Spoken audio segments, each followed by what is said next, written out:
3 effective quick tips to get rid of dandruff in this winter. First and the most important tips is using a shampoo with ketoconazole. Ketoconazole আছে এরকম কোনো shampoo যদি আপনি ব্যবহার করেন সপ্তাহে অন্তত 1 থেকে 2 দিন, তাহলে এমনিতেই আপনার খুব বেশি ড্যান্ড্রফের সমস্যা হবে না, বা ড্যান্ড্রফের সমস্যা থাকলেও সেটা খুব দ্রুত চলে যাবে। সো আমি এই শ্যাম্পুটা এর আগে ব্যবহার করেছি গত বছর, যেটা খুবই ভালো ছিল। এটার নাম হলো কেটো কেম শ্যাম্পু, আর এই শ্যাম্পুটাও খুবই ভালো।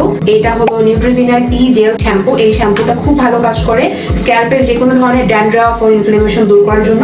এই দুটি শ্যাম্পু ছাড়াও একটা এফোর্ডেবল অপশন আমি স্ক্রিনে দিয়ে দিব, যেটা আপনারা যে কোনো ফার্মেসিতে পেয়ে যাবেন। সেটা হলো নিজঅর্ডার 2% শ্যাম্পু।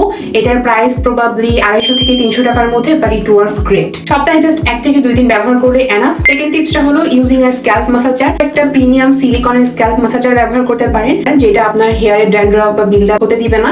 শ্যাম্পুর সময় ব্যবহার করলে আপনার স্ক্যাল্প সুপার ক্লিন হবে, আর অয়েল অ্যাপ্লাইয়ের আগে বা পরে ব্যবহার করলে আপনার অয়েলটা ভালোভাবে অ্যাবজর্ব হতে পারবে এবং স্ক্যাল্পের ব্লাড সার্কুলেশন বাড়বে। থার্ড টিপসটা হলো যে হেয়ার অয়েল আপনি ব্যবহার করে থাকেন সেটা অবশ্যই একটু কুসুম গরম করে নেবেন, হালকা ওয়ার্ম করে নিয়ে তারপরে ওয়ার্ম অয়েলটা আপনার স্ক্যাল্পে অ্যাপ্লাই করবেন। এতে ড্যান্ড্রফের সমস্যা তো দূর হবেই, আপনার স্ক্যাল্প অয়েলটাকে ডিপলি অ্যাবজর্ব করতে পারবে, একদম ডিপ লেয়ার পর্যন্ত পেনিট্রেট হয়ে খুব ভালোভাবে ওয়ার্ক করতে পারবে। So for healthy hair fall reduce, অনেক ক্ষেত্রেই কিন্তু হট অয়েল ম্যাসাজটা খুব ভালো কাজ করে। সেই ক্ষেত্রে অয়েলটা কখনোই ডিরেক্ট চুলাতে দিয়ে গরম করবেন না, ডাবল বয়লিং মেথডে গরম করতে পারেন। অর্থাৎ একটা গরম পানির উপরে একটা ছোট বল নিয়ে তার উপরে কিছুটা অয়েল দিয়ে অয়েলটাকে একটু গরম করে নেবেন, যতটুকু গরম আপনার স্ক্যাল্পে সহ্য হয়। চেষ্টা করবেন হেয়ার অয়েল ওভারনাইট বা এক্সেস টাইম না রাখার, ম্যাক্সিমাম 5 to 6 আওয়ার্স এর মতো রেখে শ্যাম্পু করে ফেলা ট্রাই করবেন।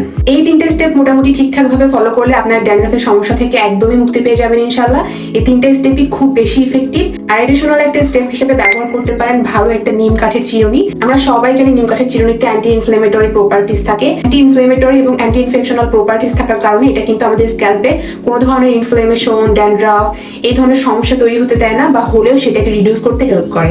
এই নিম কাঠের চিরুনিটা আপনারা পাবেন ব্লু বেলার শপ ফেসবুক পেজে। I hope this video was helpful. এই ভিডিওটা যদি আপনার জন্য হেল্পফুল হয়ে থাকে তাহলে অবশ্যই আপনার ফ্রেন্ডদের সাথে শেয়ার করতে ভুলবেন না। Thanks for watching and follow for more.